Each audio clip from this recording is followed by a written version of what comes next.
Have you ever bought one called Sphere Tank? It's a great copy called Sphere Tank. It's a good issue called Sphere Tank. Vendors are entrepreneurs in a way. It's a good newspaper called Sphere Tank. They're their own business people. And we, in the simplest of terms, we wholesale the papers to them and they go out and retail it. My concern primarily is putting money in vendors' pockets. And it's not just the money. I mean, I've known a lot of these folks, and the self-esteem and just the feeling that they get from being successful at something, earning their own money, is just amazing. How many would you like? 40. Another 40. Now don't be naughty, just give me a 40, please. It's no fun unless I can give you 40. Thank you, my brother. All right. Thank you. Since this was founded by homeless people, the tenets are pretty much the same. We try to be as unbureaucratic as possible. Anybody who wants to become a vendor can become a vendor. We don't do any kind of checking on anything. They can use their real name. They don't have to use their real name. And we give them 10 free papers to get them started. So they immediately have the opportunity to earn at least $10. Then after that, they can come in and buy as many papers as they want, whenever they want. We have no quotas. We have no minimums or maximums. Please change, my brother. How you doing? Oh, can't kick today. Can't cry.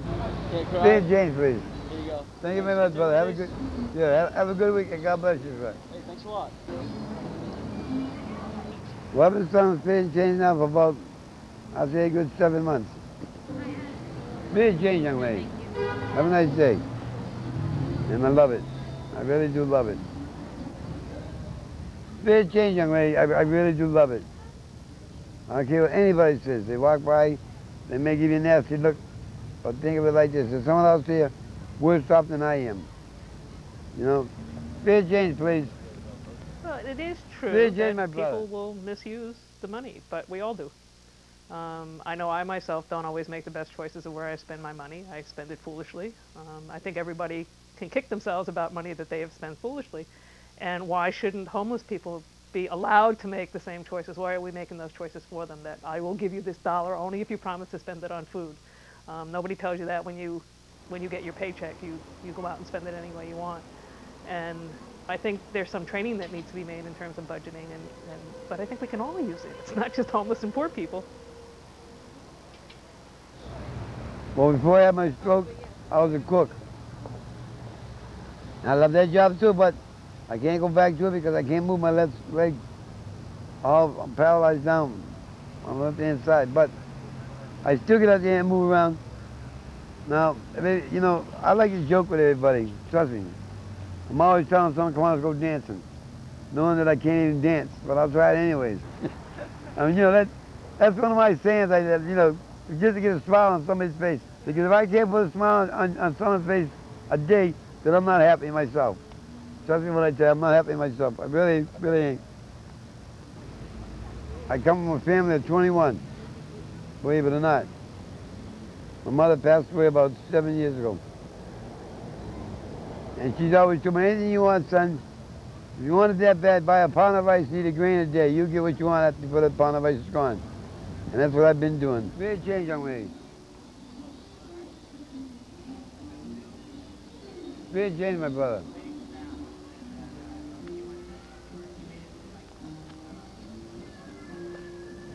I still wake up every morning and get out here and do my thing.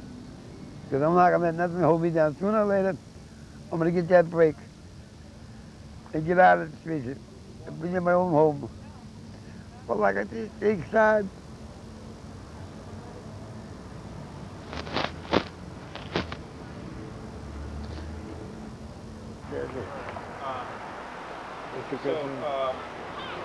It's a good cup. I'm very independent. I don't look for people to hand me a silver platter or give me a silver platter. I earn that silver platter. I'm a type of person that I like to go out and make my ends meet. Have you ever bought one? Have you ever bought one? We talk about the money vendors make, but I think their connection with the public and that personal relationship many of them get with people out there on the streets is just something that you can't buy in any other way. Many people don't ever get an opportunity to actually talk to a homeless person. Okay. There are plenty out there Have you holding ever cups, bought but one most called people Spear? don't engage in conversation, It's whereas a the great paper cup. gives sort of a venue for conversation in a way. Help the homeless. Help Hello there, the... cutie pie. How you I doing? don't have $1 today, man. You don't? How I come? don't, 'cause I don't have any money. Well, how about some other time? I will. How are you doing today? All right. Tomorrow's the new issue anyway. You already got that cutie pie, I right? do. You're right. You I already read guess that one. what? It's good. You do. But I you liked know it. what it is? I'm only selling for people who didn't get this. There you go. There you go.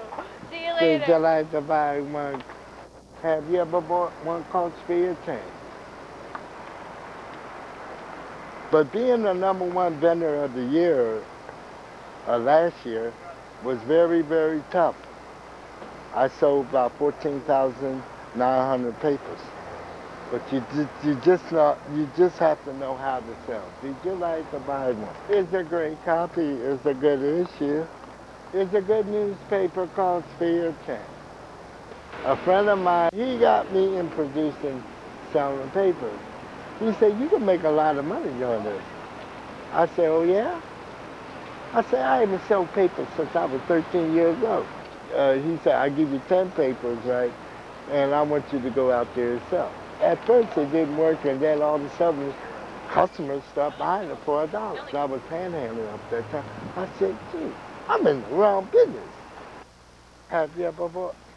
Did you like to buy one called Spear Chain? Sorry. Have a good day, I then. have one too. Did People you have like suggested to maybe do we should one? do newsstand sales, but our purpose is helping homeless people.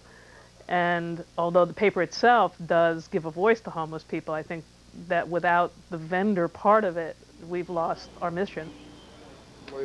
What we have to offer is a place to make their voices heard when they contribute to the paper in either art or poetry or writings, and then an opportunity to go out and make some money.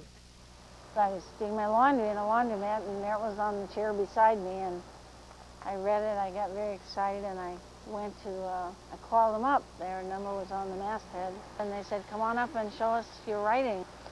At that time, I had very little to lose. I was homeless, active drug addict, and I have a mental illness also, which doesn't look like it's going to go away, which is schizophrenia.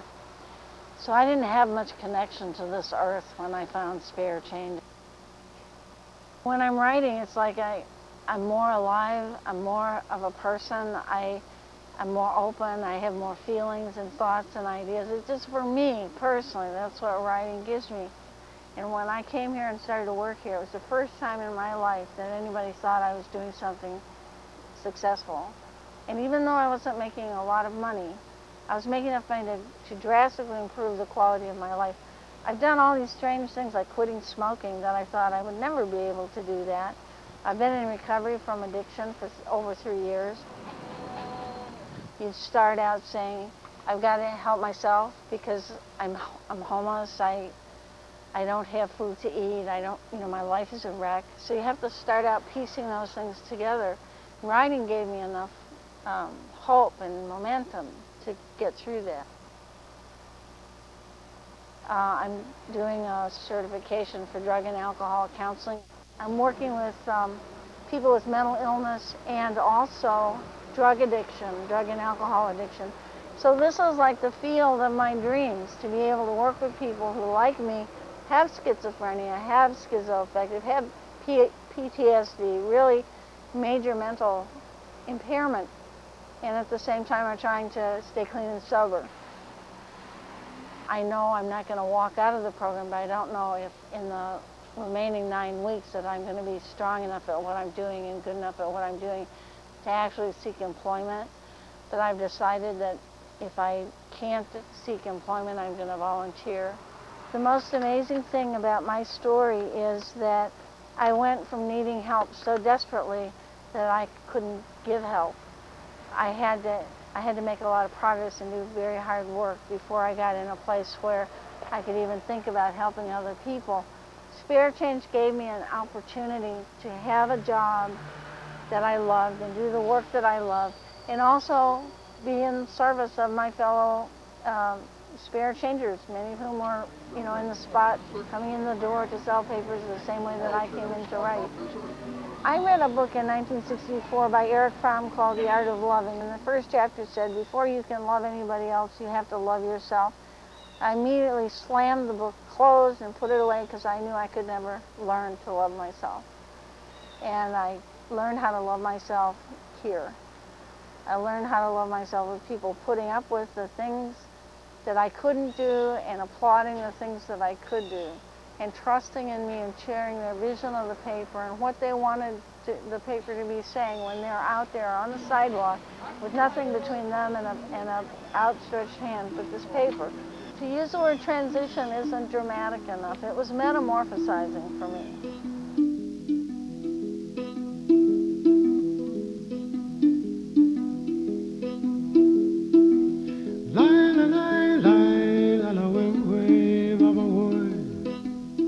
So there's this whole total change in almost in persona when people find something that they can be successful at.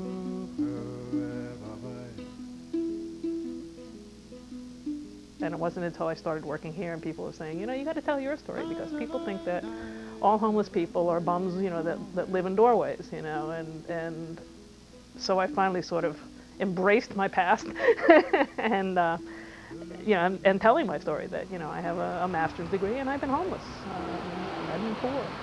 I've lived in a tent for several months in the woods in Vermont.